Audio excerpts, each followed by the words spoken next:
السلام عليكم ورحمة الله تعالى وبركاته. أتمنى أن تكونوا بخير وفي صحة جيدة وفي كذلك في أفضل أحوالكم. لا تنسوا الاشتراك في القناة ووضع لايك وكذلك تعليق فضلا وليس أمر، وكذلك مشاركة الفيديو إذا كان في الإمكان، فضلا وليس أمرا. جزاكم الله عني كل خير.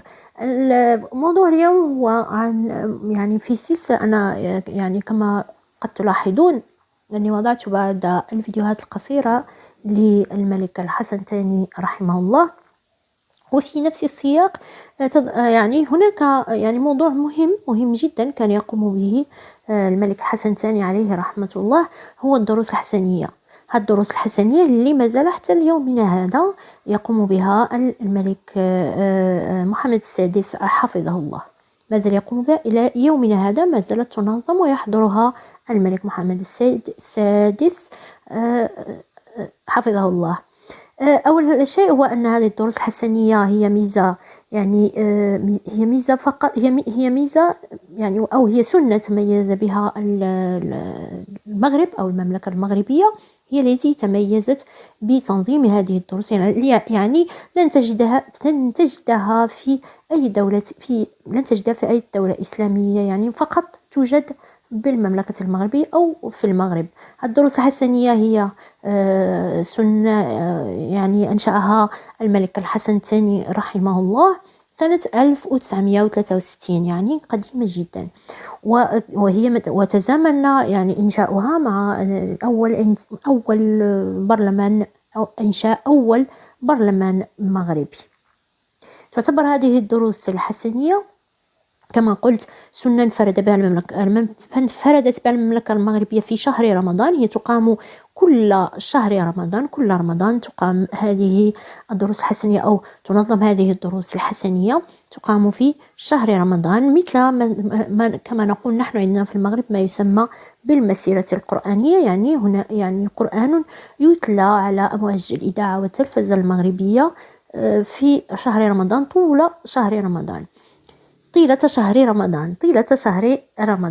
هذه الدروس الحسنية هي تميز بها المغرب كما قلت عن باقي دول العالم العربي والإسلامي، وتقام في القصر الملكي بالرباط، وتسمى مثل قد نقول أنها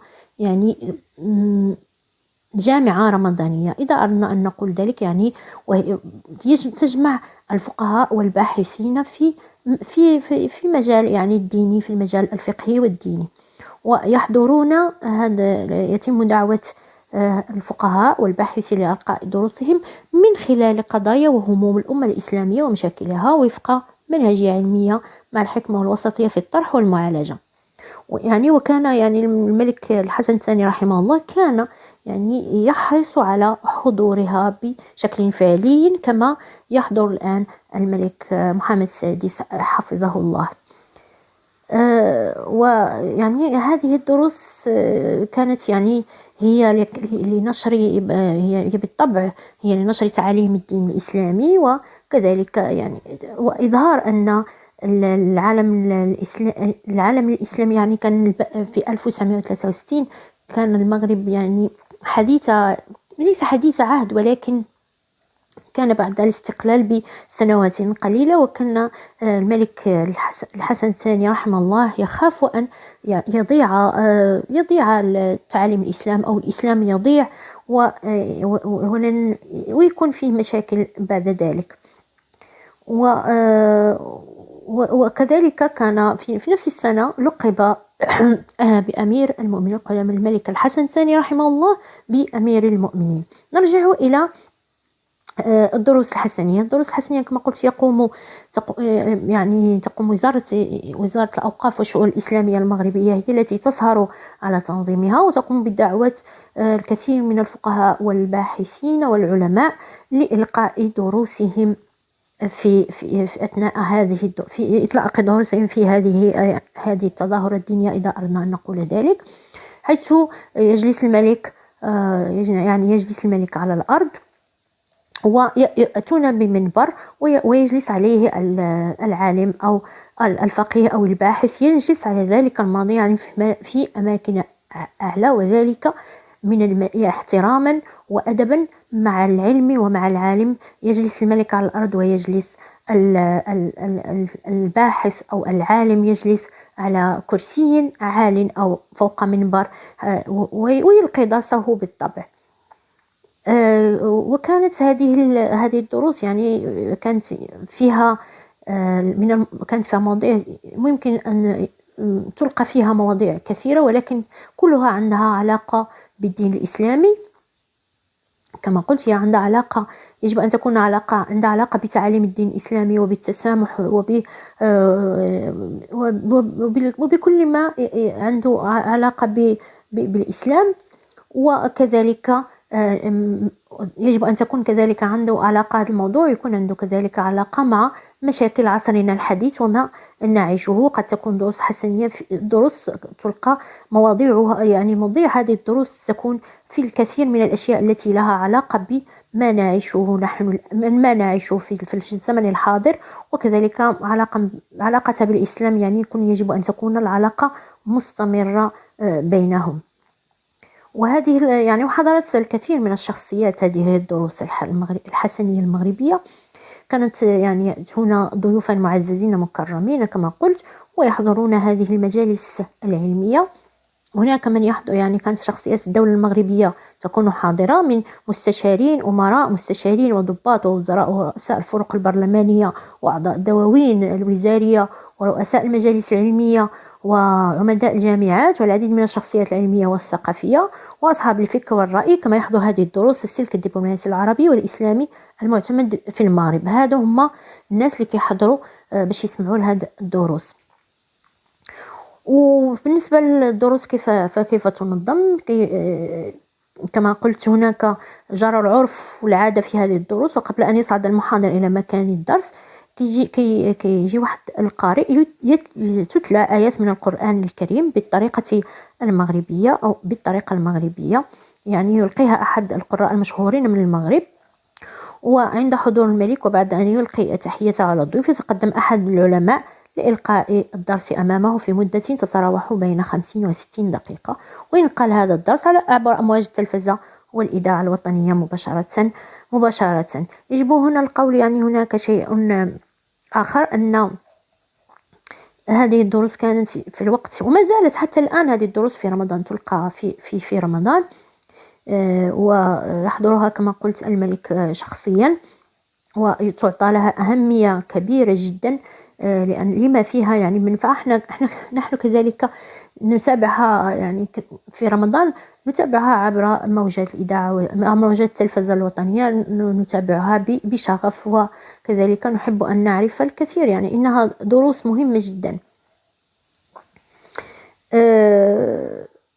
وفي هذه الدروس حضرها الكثير كما قلت من العلماء، مثل الإمام أبو الأعلى المودودي وشيوخ الأزهر كجاد الحق عليه جاد الحق، والمجاهد والعلامة الدكتور عبد الله بن عبد المحسن التركي، أمين عام رابطة العالم الإسلامي في واحد الوقت وكان، الشيخ رحمه الله سعيد رمضان البوطي، الشيخ رحمه الله متولي الشعراوي، يعني ثلة من خيرة العلماء الذين حضروا هذا يعني هذا هو عرس رمضاني أو أي يعني أشياء. هو يعني الإنسان إذا أردتم، يعني هم موجود المسجلين، هذه الدروس هي مسجلة في اليوتيوب، من أراد أن يعني يلقي عليها نظر ويسمع عليها، هي حقيقة دروس مهمة جدا تستحق الاهتمام جدا، تستحق الاهتمام والاستماع. وكذلك تميزت هذه الدروس بحضور المرأة المغربية التي كذلك صعدت المنبر لتلقي الدرس أمام الملك.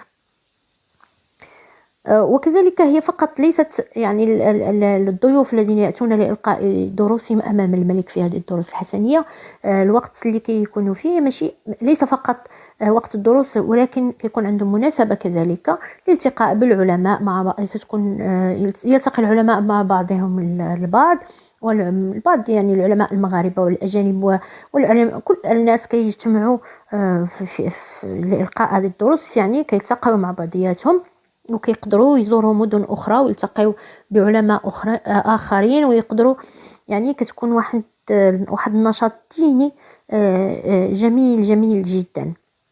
وهذه الدروس الحسنية كما قلت يعني هناك يعني واحد ملاحظة صغيرة، أن هذه الدروس الحسنية هي عندها علاقة بالمذهب يعني السني في المغرب، المذهب الإسلامي يعني مذهب السني، مذهب أنس بن مالك، المذهب المالكي الموجود في المغرب. وكذلك هي يعني مثل ما يعني تنظيم أو هذا الشكل، الأستاذ يجلس، الملك يجلس على الأرض والعالم يكون فوق في المنبر. هذا يعني موجود كذلك في جامعة القرويين في حلقات الدراسة. دائما العالم يجلس على الكرسي عالي والطلبة يلتفون حوله في حلقات، وهي يعني نفس الشيء تقريبا، أي أن دائما العالم هو بكل أدب واحترام، ويعني المغرب أو يعني الدول الإسلامية تقريبا كلها تجل وتحترم جدا العلماء المسلمين، وهذا ما يقوم به كذلك ملوك المغرب الذين يعني يحترمون كل ما هو عنده علاقة بالدين الإسلامي وخاصة العلماء. هذا يعني كل ما أردت أن أقوله لكم اليوم. وإذا أنا أعرف أنه إذا أردتم أن أقوم بنفس الفيديو باللغة الفرنسية فقط اكتبوا لي في التعليقات، وسوف يعني أحاول أن أعمل فيديو جديد عن الدروس الحسنية باللغة الفرنسية حتى تعم الفائدة، لأنني لاحظت أن هناك الكثير من يعني متابعين القناة من الفرنكوفونيين. يمكن أن أعمل فيديو يعني أو حلقة عن الدروس الحسنية باللغة الفرنسية حتى تعم الفائدة، ويعني يعرفون الناس أو أكثر من يعني من